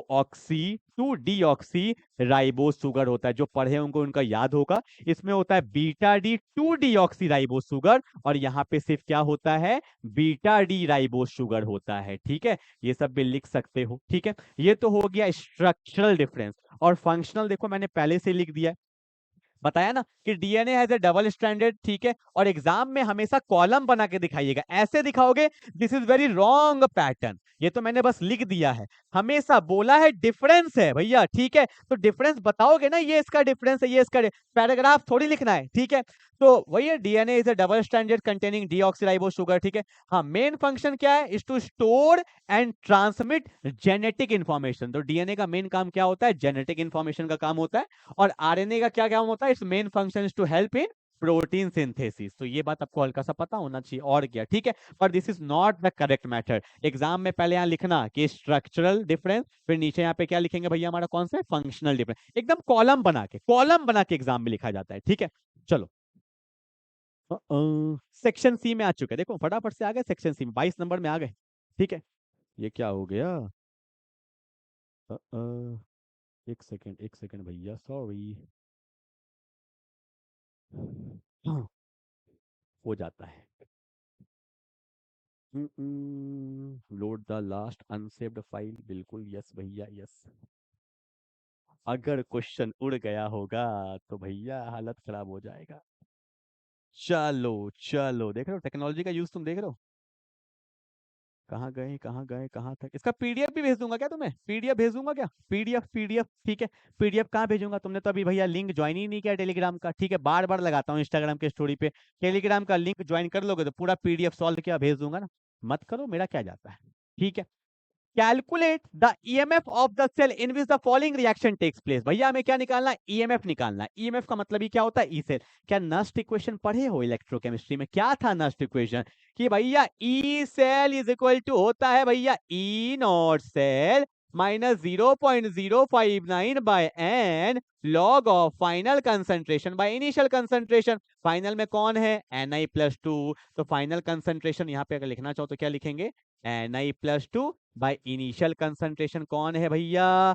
Ag प्लस है, और जो पावर में होता है वो स्टोक्योमेट्रिक के फॉर्म में जाता है। ठीक है, इतना पता है, यही तो होता है नस्ट इक्वेशन। अब सॉल्व कर लो। ई नॉट सेल, यही मेरा ई नॉट सेल होता है। कितना दिया है? 1.05 दिया है बाय 0.059 बाय एन। एन का मतलब नंबर्स ऑफ इलेक्ट्रॉन ट्रांसफर। तो देखो Ni से Na+2 में गया तो 2 इलेक्ट्रॉन का लॉस हुआ है, वही 2 यहाँ गेन हुआ है। तो यहाँ पे n का वैल्यू 2 होगा। लॉग ऑफ फाइनल कंसंट्रेशन कितना है? 0.160 बाय इनिशियल कंसंट्रेशन कितना है? 0.002 का होल स्क्वायर। सॉल्व कर दोगे? कर लोगे? कर दूं? ठीक है, देखो कर देता हूं। 1.05 बाय 0.059 बाई 2, यहाँ देखो लॉग है ना, पहले अच्छे से सॉल्व कर लो। तो 0.160 है, और यहाँ पे क्या है, 2 बार लिखेंगे 0.002, 0.002। ठीक है, अब ध्यान से देखना एक बार। पॉइंट हटा, नीचे 10 की पावर 3, पॉइंट हटा, ऊपर 10 की पावर 3, पॉइंट हटा, ऊपर 10 की पावर 3। 10 की पावर 3 से 10 की पावर 3 चला गया। बोलो हाँ या ना? आराम से देखो, पहले मैं लॉग सॉल्व कर देता हूं ना, तो आपको दिक्कत नहीं आएगा। तो लॉग क्या है भैया? 160, ओके, इंटू 10 की पावर 3। ठीक है भैया, और नीचे क्या है? 2 2 जा 4 है। अब देखो भैया, 4 से 4 बार में गया तो 40 हो गया। क्या मैं इसको ऐसा लिख सकता हूँ? लॉग 4 इंटू 10 की पावर 4। बोलो हाँ या ना? क्या आपको log a इंटू बी पता है? log a इंटू बी को लिख सकते हैं log a plus log b लिख सकते हैं। ठीक है, log 4 का वैल्यू होता है 0.60, और log ऑफ a की पावर b जो होता है ना, तो ये b आगे आ जाता है। 4 इंटू इसको लिख सकते हैं log 10, और log 10 का वैल्यू होता है 1, तो इसका टोटल वैल्यू कितना आ गया? 4.60। मतलब ये जो पूरा log है, तो यहाँ पे क्या आया? 1.05 माइनस 0.059 बाई 2 इंटू कितना हो गया? 4.60। ये इससे कट जाएगा 2.30। अब देखो भैया, इससे इसको मल्टीप्लाई कर लेना, माइनस करेंगे, सॉल्व करेंगे, और इसका मैं वेट करूंगा कमेंट बॉक्स पे आपका आंसर का। ठीक है भैया, इतना तो सॉल्व कर लोगे ना? यहाँ तक आ गए, मल्टीप्लाई करोगे, आंसर आएगा। कॉपी पेन चलाओ भैया ना, कॉपी में पेन चलाओगे तो अपने आप बनेगा, और बस सॉल्व करोगे, कमेंट कर देना थोड़ा सा। ठीक है भैया, चलो भैया 22 हो गया, बस 10 क्वेश्चन और है, फटाफट कर लो। 23 क्या बोला है? क्या बोला है? ये किसका क्वेश्चन है? लिमिटिंग मोलर कंडक्टिविटी का क्वेश्चन है। कुलरॉस लॉ, कुलरॉस लॉ। देखो भैया, क्या बोला है? कैपेम नॉड ऑफ NaCl। क्या बोला है? कैपेम नॉड ऑफ NaCl का वैल्यू दिया हुआ है कितना? 126.4। ठीक है भैया, और क्या दिया है? कैपेम नॉड ऑफ HCl का वैल्यू क्या दिया हुआ है? 424.9। ठीक है, उसके बाद क्या दिया है? कैपेम नॉट ऑफ NaAC, इसका वैल्यू दिया हुआ है 91.0। सबका यूनिट वही है, semen centimetre square mole inverse. निकालना क्या है? कैपेम नॉट ऑफ HAC। बहुत प्यारा क्वेश्चन है, मतलब ऐसे क्वेश्चंस एग्जाम में आते हैं इसीलिए है, मतलब थोड़ा सा ना माइंड टेस्टिंग भी किया जाता है। देखो, अब बोलोगे सर इसको कैसे निकालें? इसका यूज करके कैसे? देखो, क्या मैं इसको ऐसा लिख सकता हूँ? कैपेम नॉड ऑफ NaCl, ये जो है ना, ये बेसिकली किसका वैल्यू दिया हुआ है? इसको मैं थोड़ा दिखाता हूँ। कैपेम नॉड ऑफ NaCl को हम लोग लिख सकते हैं delta nought of Na plus plus delta nought of Cl minus. मतलब इंडिविजुअल सम का जो सम है वो किसके बराबर है? 126.4। ठीक है, सिमिलरली कैपेम नॉड ऑफ HCl जो है वो दिया है lambda nought of H plus plus lambda nought of Cl minus. कितना दिया है भैया? 424.9। जो ये टॉपिक पढ़ा है वो तो तुरंत कर देगा, पर जो नहीं पढ़ा है उसको मैं थोड़ा एक्सप्लेन कर रहा हूँ। ठीक है भैया, तो यहाँ पे कौन है? कैपेम नॉट ऑफ NaAC, इसको लिख सकते हैं lambda nought of Na plus plus lambda nought of AC minus, और इसका वैल्यू कितना दिया हुआ है? 91.0। मैंने थोड़ा लिख दिया। ठीक है, अब सुनो एक बात, हमें इसको किसी तरह से यूज करके हमें क्या चाहिए? Lambda naught of H plus, और साथ में चाहिए lambda naught of AC minus. मतलब we have to use this data in such a way कि ऐड करके, मल्टीप्लाई करके, कुछ से कुछ करके हमें ये चाहिए। देखो, मैं दिमाग लगा रहा हूं, सुनेंगे ध्यान से। तो मुझे जो कैपेम नॉड HAC चाहिए, तो मैंने क्या देखा? मेरे को H चाहिए और क्या चाहिए? AC चाहिए। H चाहिए और क्या चाहिए? AC। H कहाँ दिख रहा है? एच कहाँ दिख रहा है? ध्यान से देखो, इसमें एच दिख रहा है। तो मैंने क्या किया, एकदम आराम आराम से देखना, मैंने क्या किया? इस डेटा को उठाया, देखो इसको उठाया। क्या मैं ऐसा लिख सकता हूं कि कैपेम नॉड ऑफ HAC, इसको मैंने लिखा कैपेम नॉड ऑफ HCl। आप बोलोगे सर HCl क्यों लिखा? क्योंकि मेरे दिमाग में चल रहा था, इसको जब तोड़ेंगे तो lambda naught of H plus मिला lambda naught of Cl minus मिला। तो ये तो मेरा काम का है, ये काम का नहीं है, तो इसको हटाएंगे कैसे? तो मैंने देखा भैया Cl किस में है, Cl इसमें है, तो मैंने क्या किया, अब इस डेटा को उठाया, पर प्लस में नहीं, किसमें, माइनस में। तो मैंने इसको माइनस कर दिया, किससे, कैपेम नॉट ऑफ NaCl। इससे मुझे क्या मिल गया, आगे में माइनस है, अगर प्लस लेंगे तो माइनस है, तो सब माइनस हो जाएगा, तो मिलेगा lambda naught of Na plus minus lambda naught of Cl minus. देखो, तो Cl plus Cl minus cut गया, बोलो हाँ या ना। और सर एक किए तो एक और नया आ गया, तो minus lambda naught of Na plus. अब Na प्लस को हटाना है, तो मैंने कहा देखा, देखो भैया ये है, अगर ये माइनस में है तो इसको किस में लेंगे, प्लस में। तो मैंने यहाँ पे लिखा कैपेम नॉट ऑफ NaAC। इतना आ रहा है ना, पक्का NaAC आ रहा है ना, हाँ। अब जब ये लिए, इससे हमें क्या मिला, lambda naught of Na plus, साथ में lambda naught of AC minus. तो माइनस प्लस कट गया, तो ये बच गया और ये बच गया, तो यही दोनों तो हमें चाहिए था। मतलब इसको लाने के लिए ये लिए, माइनस ये किए, प्लस ये किए। अब वैल्यू पुट कर दो, HCl का वैल्यू कितना था, 424.9 माइनस NaCl का वैल्यू कितना है, 126.4 प्लस NaAC का वैल्यू कितना है, 91.0। अब इसको तो आप सॉल्व कर सकते हो, सॉल्व करेंगे वो मेरा फाइनल आंसर आएगा। यूनिट क्या होगा, semen centimetre square mole inverse. ठीक है भैया, तो हमें इसको पूरे को यूज करके ये वैल्यू लाना था। तो H से मैंने इसको प्लस लिया, Cl को मुझे हटाना था, तो भैया मैंने यहाँ पे इसको माइनस में लिया, फिर Na हटाना था तो इसको प्लस में लिए। ये इक्वेशन वाला क्वेश्चन बहुत पूछा जाता है, ठीक है, जल्दी से उतार लेंगे। वैसे ये वीडियो 8:30 में अपलोड होने वाला है, अभी बज रहा है 8:05। हर दिन मैं लेट हो जाता हूँ यार, क्या करूँ बताओ। क्वेश्चन पीपीटी सिंगल है, कोई और है भी नहीं, तो बस हल्का फल्का लेट होता है, कोई बात नहीं, इतना तुम कर सकते हो वैसे, ठीक है। चलो, ये क्वेश्चन देखो, ये रॉड्स का क्वेश्चन है, बहुत अच्छा क्वेश्चन है। क्या बोला, ध्यान से देखो, बोला है the vapour pressure of pure liquid A and B. मान लो मेरे पास एक प्योर लिक्विड है, ये ए है और ये बी है, और आपको पता होगा जब प्योर लिक्विड होता है तो हम लोग पी नॉट ए लिखते हैं। तो पी नॉट ए का वेपर प्रेशर है 450 mmHg, और पी नॉट बी का जो वेपर प्रेशर है वो है मेरा 700 mmHg। ठीक है भैया, ओके।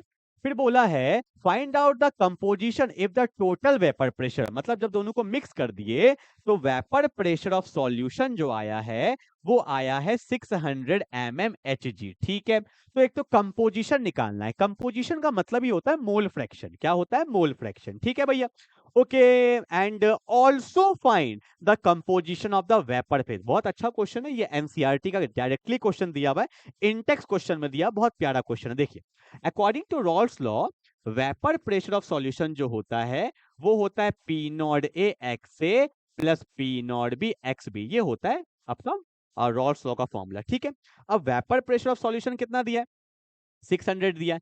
पी नॉट ए कितना दिया है, 450 दिया है, 450 दिया है। एक्स से मुझे नहीं पता, यही चाहिए। पी नॉट बी कितना दिया है भैया, 700 है ना, गलती तो नहीं हो रहा कुछ भी, क्योंकि फिर से बनाना पड़ जाएगा। ठीक है, अब एक बात बताओ, एक वेरिएबल मतलब दो वेरिएबल और एक इक्वेशन कभी सॉल्व हो सकता है, पर इक्वेशन तो एक ही बनता है। फिर मेरे दिमाग में आया, मेरे क्या आपके भी आना चाहिए, कि the sum of mole fraction is always equal to 1 होता है। तो एक्स को मैं लिख सकता हूं 1 माइनस एक्स बी। ठीक है, अब वैल्यू को यहाँ पे थोड़ा सा पुट कर देते हैं, इसको थोड़ा सा मैं छोटा करता हूं। तो यहाँ पे देखो क्या होगा, तो 600 इज इक्वल टू 450, और एक्स के जगह पे मैं लिख देता हूँ 1 माइनस एक्स बी, प्लस यहाँ पे क्या आएगा, 700 एक्स बी आएगा। तो 600 equal to 450 minus 450 X B plus 700 X B. ठीक है भैया, अब देखो ये इधर जाएगा तो 500, यहाँ पे 150 आएगा, इज इक्वल टू ये माइनस है तो यहाँ पे आएगा 250 एक्स बी आएगा। तो ये 0 से 0 गया, 5 3 15, 5 5 25, 3/5। 3/5 कितना होता है भैया, 3/5 इक्वल टू आ गया एक्स बी। तो एक्स बी का वैल्यू हो गया 0.6। कितना हो गया, 0.6 हो गया। ठीक है ना, और 0.6 एक्स बी है तो एक्स ए का वैल्यू कितना हो जाएगा, 0.4 हो जाएगा, काम खत्म। क्योंकि दोनों का सम हमेशा क्या होता है, 1 होता है। तो मेरे को एक चीज तो मिल गया, कंपोजिशन ऑफ द मिक्सचर। तो ए का कंपोजिशन कितना है भैया, 0.4 है, और बी का कंपोजिशन कितना है, 0.6 है। ठीक है, हो गया। पर ये क्वेश्चन यही खत्म नहीं हुआ, कुछ लोग क्या करते हैं, यही करके छोड़ देते हैं, और आपने भी बहुत लोग किया होगा, आधा करके छोड़ दिए। अरे also find the composition of vapour phase, ये समझ में लोगों को नहीं आता सर अब क्या दिया है। अब बोला है जो वेपर बना है उसका भी कंपोजिशन निकालिए। मैं सिखाता हूं देखो आपको। इसको हटाऊं क्या, हटाऊंगा तो नहीं, क्या करे हटाओ। देखो आपको पता होगा कि वेपर प्रेशर ऑफ सॉल्यूशन जो होता है वो होता है P nought A X A plus होता है P nought B X B. ठीक है, तो ये क्या होता है, इसको पी ए भी बोलते हैं, मतलब पार्शियल वेपर प्रेशर ऑफ ए। और ये मेरा क्या होता है, बी का पार्शियल वेपर प्रेशर। मतलब जब सॉल्यूशन को मिक्स कर दिया जाता है तो ये मेरा ए का प्रेशर है और ये मेरा बी का प्रेशर है। तो मेरा पार्शियल वेपर प्रेशर ए क्या है, पी नॉट ए एक्स ए। बोलो हाँ या ना। तो वही तो निकालना है वेपर का कंपोजिशन। पी नॉट ए कितना दिया हुआ था, 450 दिया हुआ था। देखो पी नॉट ए कितना है भैया, 450, और इसका कंपोजिशन कितना है 0.4। तो पॉइंट हटा, नीचे 10 आया, तो 45 फोर जा कितना हो जाएगा 180 mmHg। एक सेकेंड रुक जाओ मैं बता रहा हूँ, ठीक है। और मेरा पीबी क्या होता है भैया, P nought B X B होता है। तो पी नॉट बी कितना था, 700 था, और इसका वैल्यू कितना आया 0.6। पॉइंट हटेगा, नीचे 10 आएगा, 7 6 जा 42, तो 420 mmHg। अब देखो क्या दोनों का सम 600 है।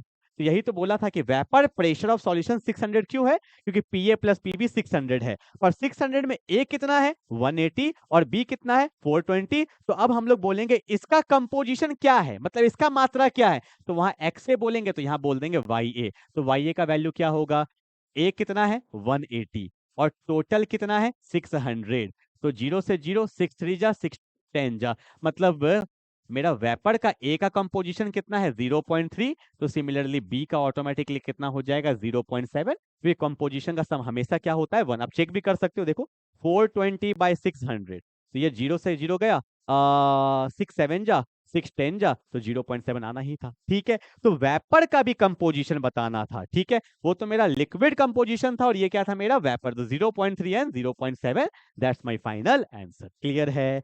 तो भैया इसके लिए पूरा ग्रिप बनाना पड़ेगा पूरे चैप्टर में। ठीक है, चलो भैया आगे बढ़ते हैं फटाफट से। अगला क्वेश्चन 24 हो गया ना हमारा, हाँ ठीक है। अगला question, lanthanide contraction, that's very very important. अब बहुत लोग का डिमांड भी था कि सर एक वीडियो डाल दीजिए लैंथेनाइट और एक्टिनाइट पे, क्योंकि जो मैंने डीएनएफ ब्लॉक का जो लेक्चर अपलोड किया उसमें ये टॉपिक शायद छूटा हुआ है। तो मैं बहुत जल्दी आपका लैंथेनाइट और एक्टिनाइट का एक वीडियो बना दूंगा और उसमें अपलोड कर दूंगा, तो आपको बहुत अच्छे से समझ में आ जाएगा। पर लैंथेनाइट कॉन्ट्रैक्शन क्या होता है, सुनो होता क्या है, मैं आपको एक कंसेप्ट बताता हूँ। देखो आपको पता होना चाहिए कि 4 टाइप के ऑर्बिटल्स होते हैं, एसपीडीएफ होता है ना। तो एसपीडीएफ, ये क्या किया मैंने, आपने सुना है शिल्डिंग इफेक्ट। शिल्डिंग का मतलब होता है रुकावट। ये आपने 10th में पढ़ा होगा पीरियोडिक प्रॉपर्टीज में, शिल्डिंग इफेक्ट। ठीक है भैया, इसलिए बोलते हैं 11 थोड़ा अच्छा होना चाहिए। शिल्डिंग मतलब होता है रुकावट। तो एस और पी में बहुत अच्छा शिल्डिंग होता है, डी और एफ में होता है पुअर शिल्डिंग, बहुत बेकार शिल्डिंग होता है। तो रुकावट नहीं हुआ तो खाली अट्रैक्शन हो गया भैया, कभी कभी रुकावट भी जरूरी है वक्त के रहते। ठीक है, तो खाली अट्रैक्शन हो गया। तो जो साइज इंक्रीज करना चाहिए था वो साइज इंक्रीज नहीं कर पाया, क्योंकि वहां पे शील्डिंग हुआ नहीं, वहां पे खाली क्या हो गया, अट्रैक्शन हो गया। तो साइज क्या कर जाता है, कॉन्ट्रैक्ट कर जाता है। तो जैसे जैसे एटॉमिक नंबर बढ़ रहा है तो जो साइज बढ़ना चाहिए था वो नहीं बढ़ पाया, क्या कर गया, contract, due to poor shielding of the F orbital, due to poor shielding of the F orbital. ठीक है, तो वही यहाँ पे लिखा होगा। वैसे तो मैंने आंसर लिख दिया पर ज्यादा फील आपको वहां पे जरूर आएगा। Lengthenite contraction is the gradual decrease in the atomic and ionic radii of the lanthanoid element with increase in atomic number। मतलब जो साइज बढ़ना चाहिए था वो क्या हो गया, घट गया। क्यों, it occurs due to poor shielding effect of the 4f electron. Poor shielding के वजह से होता है और इसका कॉन्सिक्वेंस कुछ दिया हुआ है, दो आप देख सकते हो। ठीक है, अभी के लिए बस आप लिख सकते हो, समझा हल्का सा मैंने दिया, पर मजा ज्यादा कहाँ आएगा। मैं एक वीडियो डाल दूंगा लैंथेनाइड एंड एक्टेनाइड का, ठीक है, आप देख लीजिएगा अच्छे से। ठीक है, चलो आगे बढ़ते हैं फटाफट से।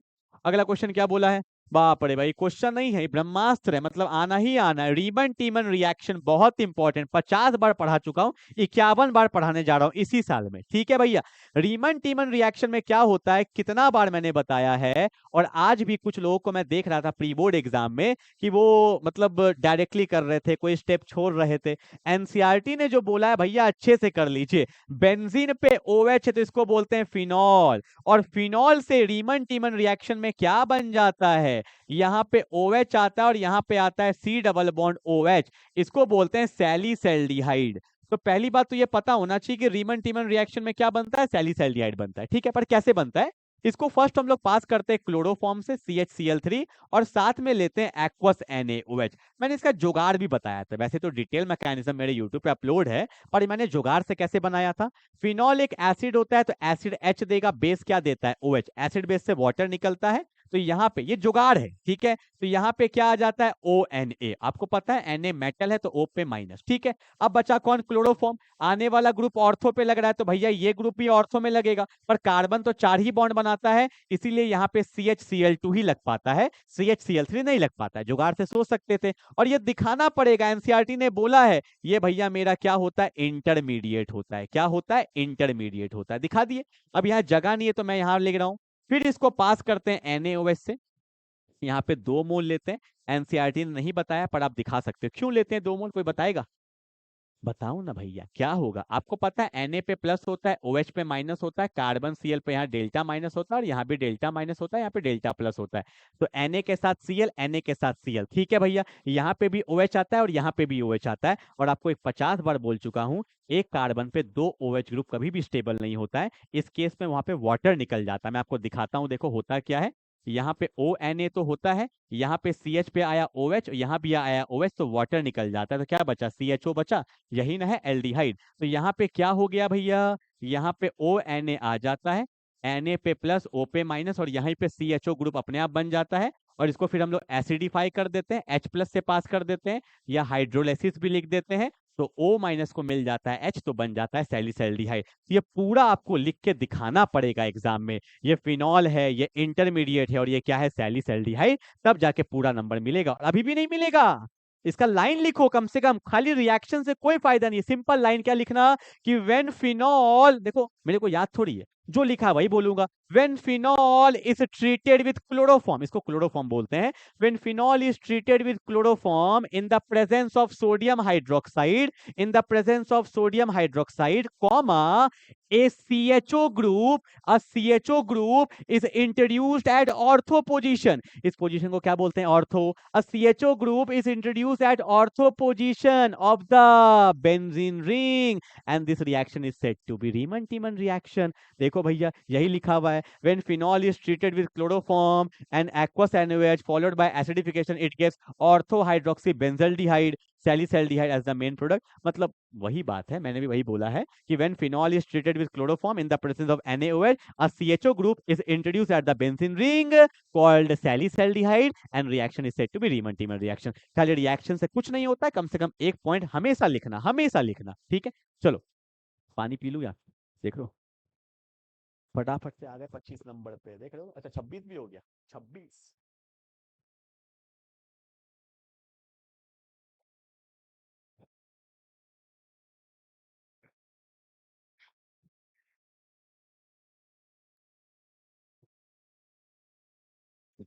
अगर तुम्हें फिजिक्स का भी पेपर का चाहिए ना, क्या बोलते हैं वो, सैंपल पेपर, मेरे को कमेंट कर देना। वैसे पता नहीं 2-3 स्टूडेंट के रेगुलरली मैसेज आपके कमेंट आ रहे हैं सर फिजिक्स के वीडियो, फिजिक्स के वीडियो। मैं बहुत जल्दी शेड्यूल डाल रहा हूँ फिजिक्स का ना, मैं देखता हूँ आपके कमेंट पर यार, समय के वजह से मैं नहीं डाल पाता। ऐसा नहीं कि मेरा मन नहीं करता, बट ड्यू टू, अब देखो ना, अभी ये 8:30 बजे डलना है, इसी में मैं लेट हो गया। एक्चुअली कुछ स्कूल के काम के वजह से, कुछ ऑफलाइन सेंटर के वजह से थोड़ा सा मैं स्टक कर जा रहा हूँ। पर बहुत जल्दी मैं फिजिक्स के भी लेक्चर्स ला रहा हूँ, बहुत 1-2 दिन के अंदर मैं डाल दूंगा शेड्यूल, एकदम डाल दूंगा पक्का, ठीक है। ऐसा नहीं है मेरा मन नहीं करता यार, पर क्या करें, due to the lack of time, ठीक है। ओके, क्या बोला है, write the difference between order and molecularity. भैया बहुत बार पढ़ा चुका हूं ऑर्डर एंड मोलेक्युलरिटी पे। ये भैया मेरा क्या है, ऑर्डर है, और ये मेरा क्या है, मोलेक्युलरिटी है। ऑर्डर एंड मोलेक्युलरिटी, देखो आपने पढ़ा था केमिकल काइनेटिक्स में, ऑर्डर क्या होता है, सम ऑफ पावर, किसका पावर भैया, कंसंट्रेशन टर्म का, किसमें, रेट लॉ में। तो रटना थोड़ी है, क्या मैंने आपको सिखाया था कि मान लो भैया ए से, बी से बनता है, सी से सी, तो इसका रेट लॉ कैसे लिखते थे, यहाँ लिखते थे के कंसंट्रेशन ऑफ ए की power X and concentration of B की पावर वाई। यहाँ पे ए बी नहीं लिखते हैं, और ये जो सम होता है ना, इसी को बोलते हैं ऑर्डर। तो what is order? It is the sum of the power of the concentration term. पूरा बोलोगे, it is the sum of the power of the concentration term. किसमें? In the rate law expression is said to be order. ठीक है। मोलेक्युलरिटी क्या होता है कि भैया जितने रिएक्टिंग मॉलिक्यूल्स आपस में टकराते हैं, पर किसमें? एलिमेंट्री रिएक्शन में। ये बोलना जरूरी है क्योंकि molecularity has no significance in the complex reaction. तो what is molecularity? The number of reacting molecule taking part in elementary reaction. The number of reacting molecule taking part in elementary reaction is said to be molecularity. ठीक है। जैसे यहाँ पे ए और B टकराया, इसका मोलेक्युलरिटी कितना हो जाएगा? 2। ठीक है। Order can be 0, order can B negative, order can B fractional, order can B integer, पर मोलेक्युलरिटी कांट बी 0। कभी सुना है 0 मॉलिक्यूल टकरा रहा है? कभी सुना है नेगेटिव मॉलिक्यूल टकरा रहा है? कभी सुना है आधा मॉलिक्यूल टकरा रहा है? नहीं। मोलेक्युलरिटी कांट बी 0, नेगेटिव और फ्रैक्शनल। ठीक है। तीसरा point, order can be calculated experimentally. इसको हम लोग एक्सपेरिमेंटली कैलकुलेट करते हैं, और ये मेरा थियोरेटिकल कंसेप्ट होता है। It is a theoretical concept. ठीक है। 3 पॉइंट बताया, 3 मार्क्स का आया, तो 3 पॉइंट अच्छे से लिख देंगे। ठीक है। और यहाँ पे जो लिखा हुआ ये पैटर्न रॉन्ग है, मतलब लिखा मैंने सही है भैया, लिखा मैंने सही है, पर ये पैटर्न लॉग है। डिफरेंस मींस हमेशा बोल रहा हूं, वरना नंबर कट जाएगा। ये ऐसे नहीं लिखना है, डिफरेंस है। ठीक है। It is the sum of the power, वही बोला है। यहाँ पे क्या? Number of reacting molecule. It is determined experimentally. ये क्या है भैया? कहाँ गया? इट इज ऑप्शन लिख सकते हो। It is a theoretical concept, टीई थियोरेटिकल कंसेप्ट है। ठीक है। And order can be 0 fractional whole number, it can't be 0 negative whole number. ठीक है। फोटो लेना चाहे ले सकते हो, और मैंने अच्छे से समझा दिया आपको। ठीक है। चलो एक काम करो भैया, इसका मैं सॉल्यूशन डाल दूं पूरा एक अच्छे से बना के एकदम प्रॉपर वे में। अगर यस लिखोगे कमेंट में डाल दूंगा, मतलब एक प्रॉपर कि भैया क्वेश्चन आंसर जैसे हमें एग्जाम में लिखना है, एक प्रॉपर बना के डाल दूं पूरा एक पीडीएफ के फॉर्म में, टेलीग्राम पे डाल दूंगा। आप कमेंट करोगे यस तब, वरना मैं नहीं डाल, मेरे को क्या जाता है, वरना मैं नहीं डालूंगा। जाओ, कमेंट नहीं करोगे नहीं डालूंगा। ठीक है। A reaction is first order in A and second order in B. ठीक है भैया। तो पहला तो बोला write the differential rate equation. तो भैया रेट इक्वेशन कैसे लिखेंगे? तो आपको पता है रेट इक्वेशन कैसे लिखेंगे। रेट इक्वल टू क्या होगा? A concentration of A, first order है, यहाँ पे लिखेंगे first order, and second order with B. तो ये हो गया यहाँ पे सेकंड ऑर्डर। तो ये मेरा हो गया पहला क्वेश्चन। ठीक है भैया। रेट लॉ लिख दिया अच्छे से हम लोग। ठीक है। ओके। अब बोला है how is the rate affected on increasing the concentration of B 3 time. देखो दूसरा का आंसर। अब अपने को बोला है कि बी को कर दिया है 3b, तो रेट में क्या चेंज आएगा? तो जो नया रेट बनेगा, रेट डैश, वो के है, ए की पावर 1 है, और बी के जगह पे लिखेंगे 3b का क्या हो जाएगा? स्क्वायर। लिखने का तरीका भैया एग्जाम में यही रहेगा। ठीक है। तो 3 का स्क्वायर 9, तो 9 को आगे ले आओ, 9 को आगे ले आओ, तो के रहेगा, यहाँ पे ए डैश है, और यहाँ पे क्या होगा? B square. अब तुम ध्यान से देखो, के ए बी स्क्वायर, ये पुराना वाला रेट है, मतलब जो मेरा नया रेट है ना, रेट डैश, वो किसके बराबर है? 9 इंटू पुराने वाले रेट के। मतलब the rate of the reaction increases by 9 times, hence the rate of the reaction increases by 9 times. तो ऐसे आपको दिखाना पड़ेगा कि ये मेरा पुराना वाला रेट था, तो नया वाला रेट 9 टाइम्स किसके है? पुराने वाले रेट के। तो लिख देना hence the rate of the reaction increases by 9 times. ठीक है। अगला क्या बोला है? How is the rate affected when the concentration of both A and B, both A and B are double. अब दोनों को डबल कर दिया। क्वेश्चन नंबर 3 कि ए बी हो गया मेरा 2a, और बी भी मेरा क्या हो गया? 2b। अब लिखो भैया नया रेट क्या होने वाला है? तो बोलेंगे के 2a की पावर क्या है? 1, और 2b की पावर क्या है? स्क्वायर। ठीक है। तो रेट डैश जो मेरा होगा, तो 2 की पावर 1, 2 आगे आ गया, 2 का स्क्वायर 4 भी आगे आ गया, तो के यहाँ पे होगा a की पावर 1, यहाँ होगा b का स्क्वायर, तो 4 2 जा 8, और ये मेरा क्या है? पुराना वाला रेट ही तो है। बोलो हाँ या ना? तो अब क्या लिखेंगे? Hence the rate of the reaction increases bye 8 times. ठीक है। तो पहले वाले में था 9 टाइम्स, दूसरे वाले में क्या है? 8 टाइम्स। ठीक है। चलो 29 एंड 30 कंटेंट्स 4 मार्क्स, 33 तक है, 5 क्वेश्चन और है। आइए फटाफट से, एमसीक्यू हो गया अच्छे से, 2 मार्क्स वाला हो गया, 3 मार्क्स वाला हो गया, अब 4 मार्क्स और 5 मार्क्स बचा है। ओ हालत खराब हो गया मेरा यार। चलो क्या बोला है? 29 में 4 मार्क्स आया है, तो 2 क्वेश्चन दिया है, 2 कहाँ दिया है यार, 3 क्वेश्चन दे दिया इन्होंने। ठीक है। अब क्या बोला है? How do you convert the following. Conversion वाले क्वेश्चन मैंने यूट्यूब पे डाल दिया भैया, 10 कन्वर्जन अच्छे से कर लीजिएगा, 10 और डालूंगा, 20 कर लो, एग्जाम में हो जाएगा 20 कन्वर्जन में। और हर साल आता है इथेनॉल टू प्रोपेनॉल, आज क्लास में कोई पूछ रहा था कि सर ये कैसे होगा, नाम तो नहीं पता उसका, पर कोई तो है, अगर आप सुन पा रहे हो तो कमेंट करके बताइएगा कि सर मैं वही थी जो पूछ रही थी और मैंने बोला था कि ग्रिगनार्ड से बनेगा। देखो पहले भैया इथेनॉल है, 2 कार्बन, यहाँ पे 3 कार्बन है, तो मैंने क्या किया, इसको पास कर दिया ग्रिगनार्ड से। ग्रिगनार्ड क्या होता है, CH3 MgBr, आपने ग्रिगनार्ड पढ़ लिया होगा अच्छे से।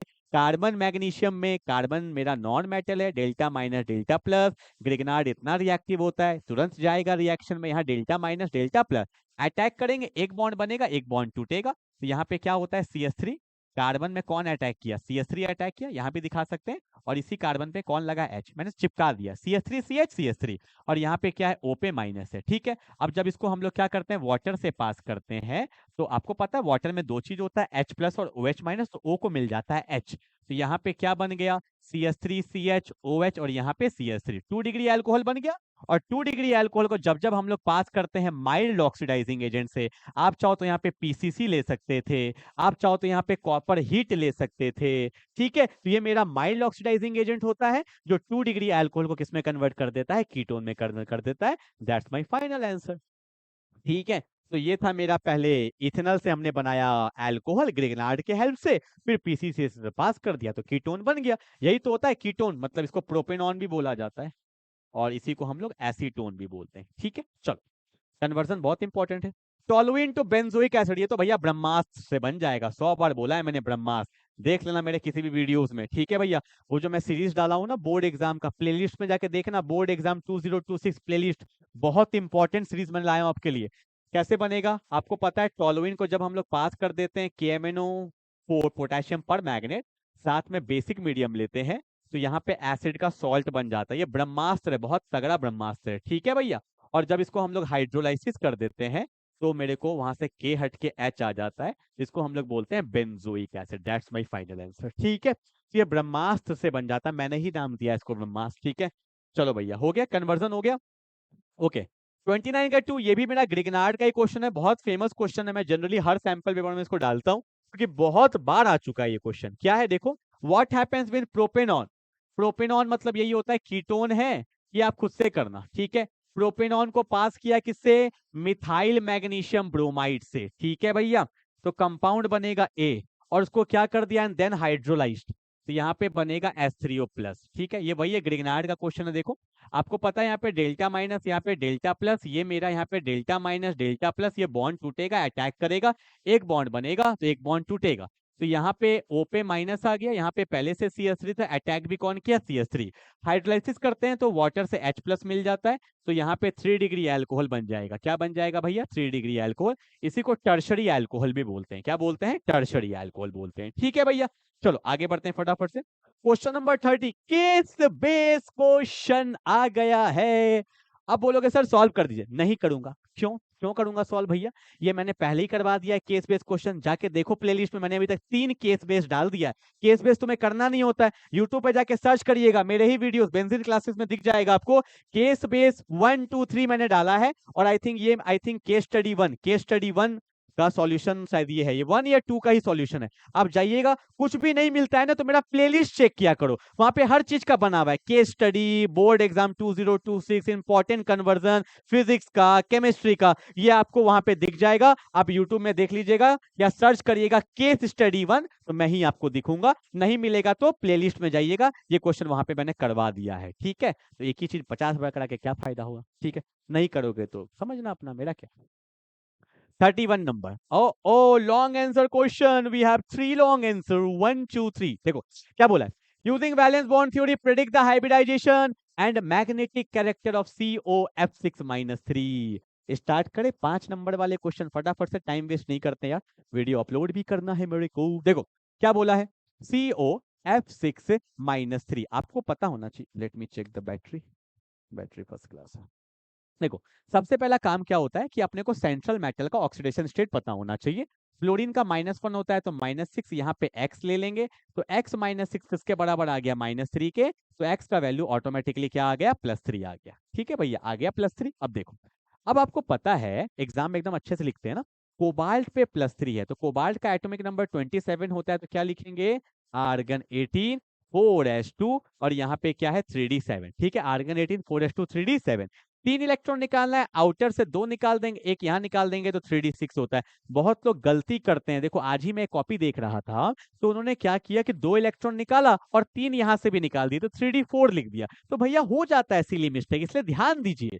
2 और एक 3 तो 3d6 हो गया। अब देखो यहाँ पे 1 2 3 4 5 1 2 3 4 5 एंड 6, तो ये हो गया मेरा 3d में 6 है। 3d के बगल में कौन होगा? 4s, जो अभी आपने खाली किया है। 4s के बगल में कौन होता है? 4p होता है। और 4p के बगल में कौन होता है? 4d। ये सब खाली पड़ा है, 4d। ठीक है, अब देखो, अब मेरे घर में कौन मेहमान आने वाला है? कोबाल्ट के घर में कौन मेहमान आने वाला है? फ्लोरीन। तो ये पता होना चाहिए, जो फ्लोरीन है ना, फ्लोरीन पे वैसे माइनस होता है, fluorine is a weak field ligand. ठीक है, फ्लोरीन जो होता है, जितने भी हैलोजेंस होते हैं ना, फ्लोरीन, क्लोरीन, ब्रोमीन, आयोडीन, ये वीक फील्ड लिगेंड होते हैं।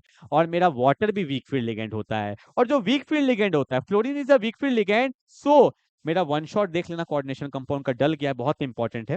Fluorine is a weak field ligand, so the electrons can't get paired up. तो इलेक्ट्रॉन यहाँ पे पेयर्ड अप नहीं होगा।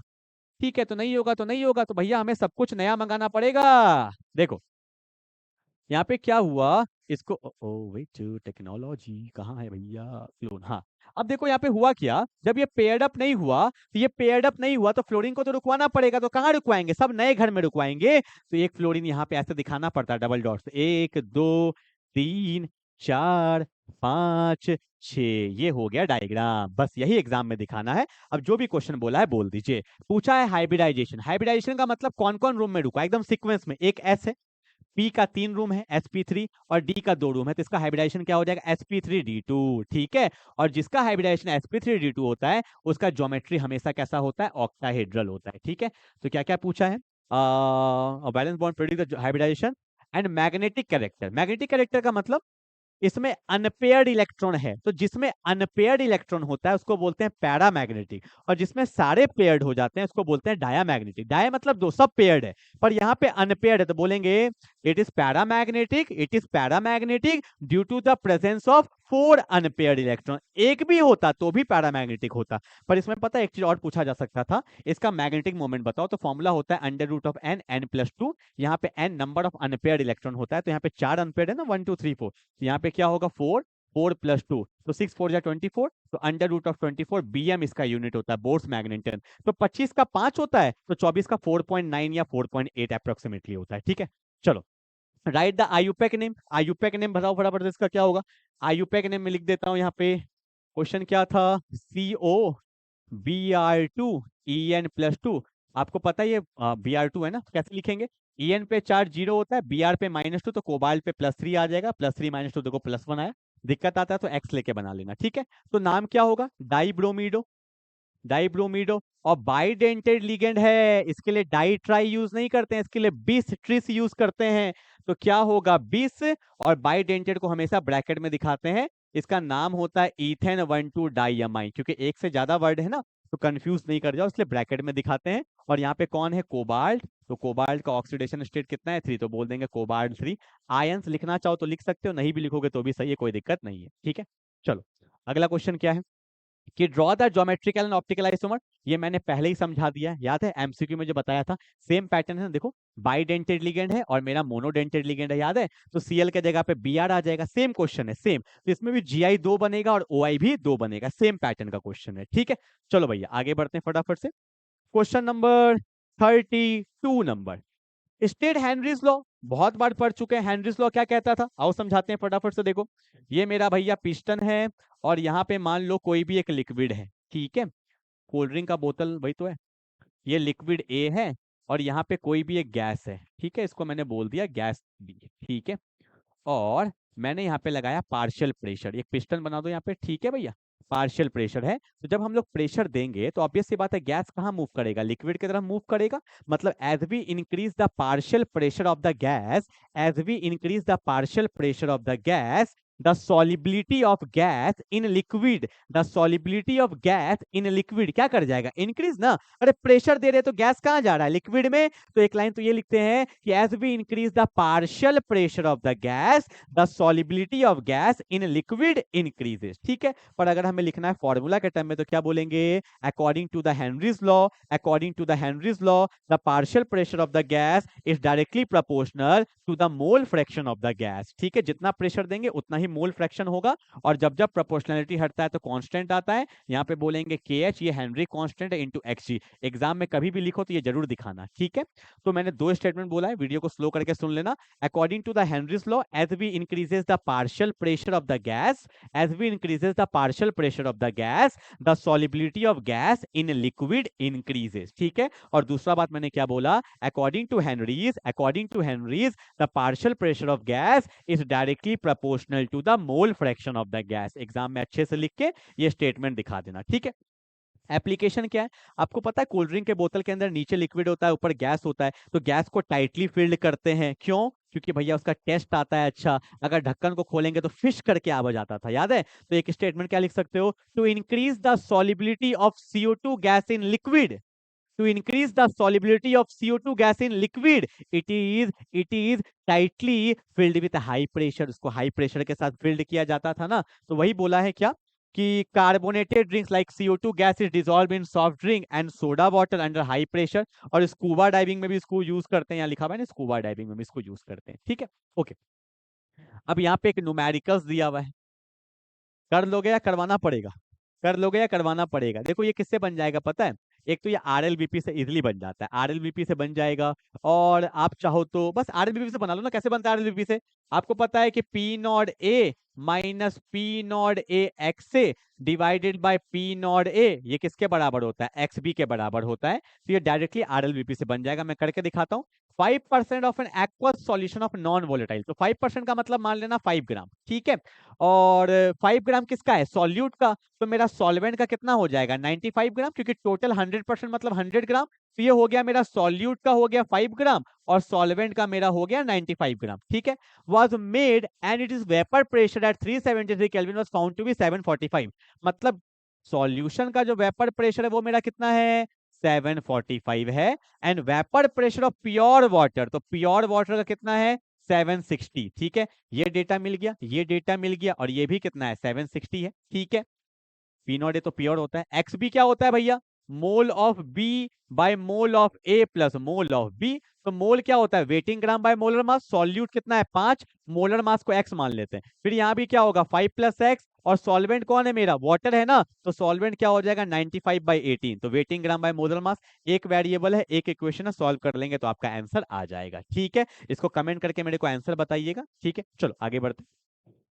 आज का लास्ट क्वेश्चन फटाफट से करते हैं, question number 33। That's my last question. देखो पहले तो बोला है भैया क्या, complete and balance the following chemical reaction. Easily balance कर सकते हैं। आपको पता होना चाहिए कि भैया पर मैग्नेट में Fe+2 किस में जाता है। देखो क्या दिया है, आपको पता है MnO4 माइनस है, और यहाँ पे क्या दिया है भैया, H प्लस दिया है, और यहाँ पे क्या दिया है, Fe+2 दिया है। ठीक है, तो ये किस में जाएगा, पहले तो ये देखो 4 ऑक्सीजन है तो यहाँ पे 8 हाइड्रोजन होता है, क्यों, क्योंकि वाटर में डबल हाइड्रोजन होता है।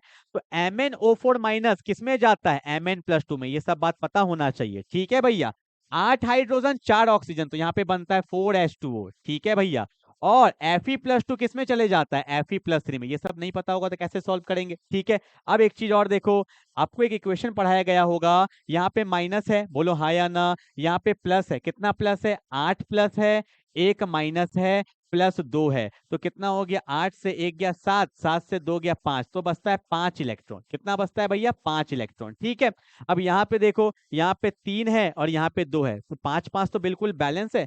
सब कुछ बैलेंस है क्या, चेक करो तो, नहीं लग तो नहीं रहा मेरे को। यहाँ पे 3 है, +3 और +2, तो यहाँ पे हो गया +5, और यहाँ पे कितना है, 8 2 10 से 1 गया। अच्छा 8 2 10 और 1 है ना भैया, तो यहाँ पे 9 है, तो बिल्कुल बैलेंस नहीं हुआ। एक बात आपको पता होना चाहिए, जब इसका जो मेन रिएक्शन आता है उसमें यहाँ पे 5 आता है, और यहाँ पे भी क्या आ जाएगा, 5 आ जाएगा। आप बैलेंस करोगे तो आपका आंसर आएगा। क्योंकि आपको एक बात पता नहीं है तो मैं बता देता हूँ, MnO4 minus 8H plus 5 electron, ये इसका मेन रिएक्शन है, से बन जाता है Mn+2 प्लस यहाँ पे आ जाता है 4H2। कितना आ जाता है? 4H2। इस रिएक्शन से सारा कुछ बन जाता है, इस रिएक्शन से ना सारा कुछ बन जाता है। मेरा एक वीडियो अपलोड है, देखना आप। मतलब मैंने लास्ट ईयर एग्जाम में डाला था, मोस्ट वॉच में वही होगा। ये बैलेंसिंग वाला मैंने पूरा टॉपिक डाल दिया, बहुत अच्छे से कर लेना। तो इसका आंसर जो होगा वो होगा MnO4 minus 8H plus 5Fe+2, Mn+2 4H2 5Fe plus से चेक कर लो। मैग्नीज एक है, मैग्नीज एक है, 8 हाइड्रोजन, यहाँ भी 8 है। आयरन 5 है, बिल्कुल 5 है। बैलेंस करो, 8 प्लस 2 10, 18 से 1 गया 17, 5 दिया 15, 2 17, बिल्कुल सही है। ठीक है, ये वाला क्या होता है ये आपको पता होना चाहिए। MnO4 माइनस से जाएगा Mn+2 में जाएगा, यहाँ पे H2O दिया हुआ है। अच्छा, बेसिक मीडियम में दिया हुआ है भैया, बेसिक मीडियम में दिया हुआ है, तो ये आपको पता होना चाहिए। I माइनस जाता है IO3 माइनस में जाएगा, किस में जाएगा? IO3 माइनस में जाएगा। इसको आप खुद से कर लीजिएगा, ठीक है, एनसीईआरटी बुक में भी दिया है। और अगर एसिडिक मीडियम में करते हैं, अगर यहाँ पे H प्लस दिया होता तो I माइनस चल जाता है, किसमें? I2 में चल जाता है। ठीक है, चलो भैया क्लियर है। अब देखो यहाँ पे कुछ क्वेश्चंस दिए, बेसिक बेसिक से क्वेश्चन दिए, ये सब पता होता है। स्कैंडियम+3 कलरलेस, कोई कलरलेस क्यों होता है? क्योंकि इसमें अनपेयर्ड इलेक्ट्रॉन नहीं होता है, तो डी ट्रांजिशन नहीं होगा, इसलिए कलरलेस है। अगर ये कलर्ड है तो इसमें अनपेयर्ड इलेक्ट्रॉन होगा, और अनपेयर्ड इलेक्ट्रॉन होगा तो डी ट्रांजिशन होगा। ठीक है, आगे देखो, iron has a higher enthalpy of atomisation, क्यों होता है? क्योंकि इसमें ज्यादा नंबर ऑफ अनपेयर्ड इलेक्ट्रॉन है। जितना ज्यादा अनपेयर्ड इलेक्ट्रॉन होगा उतना ही तगड़ा बॉन्डिंग होगा, और जितना तगड़ा बॉन्डिंग होगा उतना ही एंथैल्पी ऑफ एटमाइजेशन होगा। ठीक है, तो ये सब क्वेश्चंस हमने कर लिया है, इसको अच्छे से रिवाइज कर लीजिएगा। मैं इसका पूरा एक कंप्लीट आंसर शीट आपके पीडीएफ फॉर्म बना के डाल दूंगा। ठीक है, ये एक बहुत तगड़ा सैंपल पेपर आया था, इसको अच्छे से रिवाइज कर लीजिएगा। मिलते हैं फिर हम लोग सैंपल पेपर 2 में, तब तक के लिए बाय बाय।